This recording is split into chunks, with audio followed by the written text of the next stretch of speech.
আসসালামু আলাইকুম ওরহমতুল্লাহ। ফ্রেন্ডস, যদি আপনারও ফেসবুক থেকে ইনকাম করার ইচ্ছা থাকে কিংবা আপনিও রিসেন্টলি ইনকাম করতেছেন, হয়তো আপনি লক্ষ্য করবেন আপনার ফেসবুক পে আউটের মধ্যে এই প্রবলেমটা রিসেন্টলি। তো আগে কথা বলবো ফেসবুকের যে রিসেন্টলি একটা প্রবলেম, সেটা প্রসেসড। তো হঠাৎ করে আমরা লক্ষ্য করছি যে গত সপ্তাহ থেকেই যে আমাদের যে পে আউট আছে, এই পে আউটটা হোল্ডে ছিল প্রথমবার, দ্বিতীয়বার দেখতেছি প্রসেসডের মধ্যে পড়ছে। আসলে মূল গল্পটা কী, তো এই বিষয়ে কমপ্লিটলি কথা হবে। ভিডিও হয়তো একটু লম্বা হতে পারে, কারণ এর মধ্যে একটু গল্প আছে, কারণ এই প্রবলেমটা অধিকাংশ মানুষের কেন এসেছে। তো এটা দেখার জন্য আমাদের মনে করেন যে কোনো এখানে লক্ষ্য করতেছে যে আমাদের নেক্সট পে আউট বেশি দেখাচ্ছে, আগের আর্নিং দেখাচ্ছে, কিছু আর্নিং এখানে দেখাচ্ছে, কিন্তু মূল বিষয় আছে যে হঠাৎ করে অধিকাংশ মানুষের এই প্রবলেমটা হওয়ার কারণটা কী। তো এই গল্প কিন্তু এর আগেও আমি 2-3 মাস আগে আমি বলেছিলাম যে আপনারা অনেকেই জানেন যে ফেসবুকের উপরে কিন্তু অনেক মানুষ সিপিএম করতো, অর্থাৎ আপনার বাংলাদেশি পে আউট কিংবা আপনার একটা পেজের উপরে আপনি অন্য কান্ট্রি, অন্য দেশ থেকে আপনার ভিডিওর উপরে যে অ্যাডগুলো আসতো সেই অ্যাডের উপরে ক্লিক করতেন। ওকে, তো সেখান থেকে ভালো পরিমাণ একটা আর্নিং নিয়ে নিয়েছে। তো এখানে হয় কি যে অ্যাডভাইজাররা যা ছিল, যারা অ্যাড দিত, অর্থাৎ ফেসবুকের কাছে অ্যাড দিত, তারা যে টার্গেট ছিল যে আমার এই অ্যাডগুলো এই অডিয়েন্সের কাছে দেখানো হোক। তো এক পর্যায়ে মেলা দেখা গেল হিউজ পরিমাণ অ্যাডিং টাকা যে কোম্পানি খরচ করেছে সে প্রফিট পায় নাই, কারণ এ কিন্তু অধিকাংশ মানুষ সিপিএম করে নিয়েছে। তো তাদের যে টার্গেটটা ছিল যে ওই অ্যাডের উপরে ক্লিক করে এই জিনিসটা বাই করবে, সেল করবে, এরকম একটা বিষয় ছিল, সেই জিনিসটা কিন্তু হয় নাই। তো এক পর্যায়ে কিন্তু সেই যারা অ্যাড দিত তারা কিন্তু ফেসবুকের নামে কমপ্লেন দিয়েছে যে তারা এক ধরনের স্প্যাম করেছে, যে গল্পটা আপনারা অনেকেই নিউজেও দেখেছেন এবং আমি এর আগেও একটা ভিডিওতে বলেছিলাম। তো সেক্ষেত্রে হয়েছে কি যে ফেসবুকের কাছে দাবি করেছে যে আমরা যে অ্যাডের জন্য আপনার কাছে টাকা দিয়েছি এটাতে আমার প্রফিট হয় নাই, আপনি আমাদের টাকা দিয়ে দেন, না হলে আপনার নামে কেস হবে। তো এক পর্যায়ে কিন্তু ফেসবুকের এই টাকা অ্যাড দিছিল তাদেরকে কিন্তু ফেরত দেওয়া লেগেছে। এখন বলবেন যে ফেসবুক তো আমাদেরকে পেমেন্ট করেও দিয়েছে।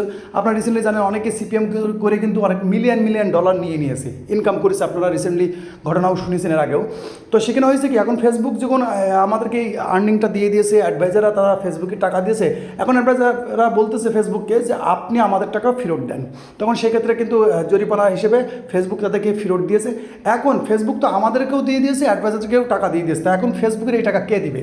তো রিসেন্টলি কিন্তু বড় বড় পে আউট এইভাবে হোল্ডিং হয়ে যাচ্ছে, এই যে প্রসেসড হয়ে যাচ্ছে, কারণ তারা আলাদা আলাদা ডকুমেন্টস পাঠাচ্ছে সবাইকে। ঠিক আছে, যে আপনি আপনার প্রুফ সাবমিট করেন, যে আপনার যে ডকুমেন্টস আছে সেই ডকুমেন্টসগুলো আপনি সাবমিট করেন, আমরা দেখব আপনি একজন রিয়েল না ফেক। ওকে, তো সেই ক্ষেত্রে কিন্তু এখন অধিকাংশ মানুষের এই প্রসেসটা মানে যদি লক্ষ্য করেন অনেকগুলো সব একই প্রবলেম, সব প্রসেসড হয়ে রয়েছে। ওকে, সব প্রসেসড হয়ে রয়েছে। তো এটা অধিকাংশ মানুষই লক্ষ্য করবেন। রিসেন্টলি আপনার যদি আপনার পে আউট চেক করেন তাহলে হয়তো আপনার খেয়াল না থাকলে আপনি এখন এসে দেখলে বুঝতে পারবেন সব প্রসেসড হয়ে রয়েছে।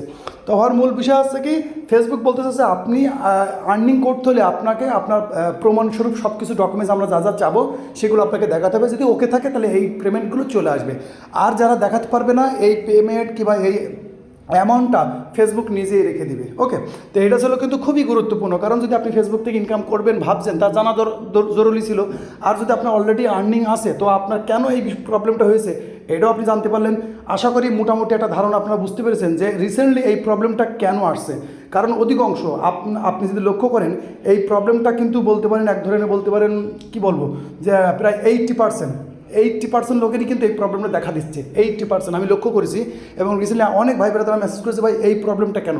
তো এই প্রবলেমটা এই একটাই কারণ যে এখানে মিসলিডিং হয়েছে, অনেকে মিস ইউজ করেছে। কারণ আপনি অনেক ভাই ব্রাদারের ইচ্ছা আছে সিপিএম করবো, কিন্তু সিপিএম ওইভাবে করেই যে অ্যাডভাইজার আছে তাদেরকে অনেক লস করিয়ে দেওয়া হয়। তো যেই কারণেই ফেসবুক তার জরিমানা দিয়েছে। আর জরিমানাটা কোথা থেকে? আমাদের কাছ থেকে, এই ক্রিয়েটারদের কাছ থেকেই নেওয়া হবে। আপনি প্রুফ যদি সঠিকভাবে আপনাকে যে ফর্ম দিবে, ফর্ম আর এই বিষয়ে আরও ভিডিও আসবে, ফর্ম দিবে, সেই ফর্মগুলো ফিল আপ করে দিতে হবে এবং আপনার যা যা ডকুমেন্টস চাবে আপনাকে তাই দিতে হবে। তাছাড়া যদি আপনি বলেন না ভাই আমি এরকম কোনো মিস ইউজ কখনও করিনি আমার পেজের উপরে, তো ইনশাআল্লাহ আল্লাহর রহমতে আপনার পেমেন্ট চলে আসবে। এই প্রবলেমটা যখনই সলভ হয়ে যাবে, যা যা ডকুমেন্টস চাবে ওইগুলো দেওয়ার পরে যখন সলভ হয়ে যাবে ইনশাআল্লাহ আপনার পেমেন্ট আপনি পেয়ে যাবেন।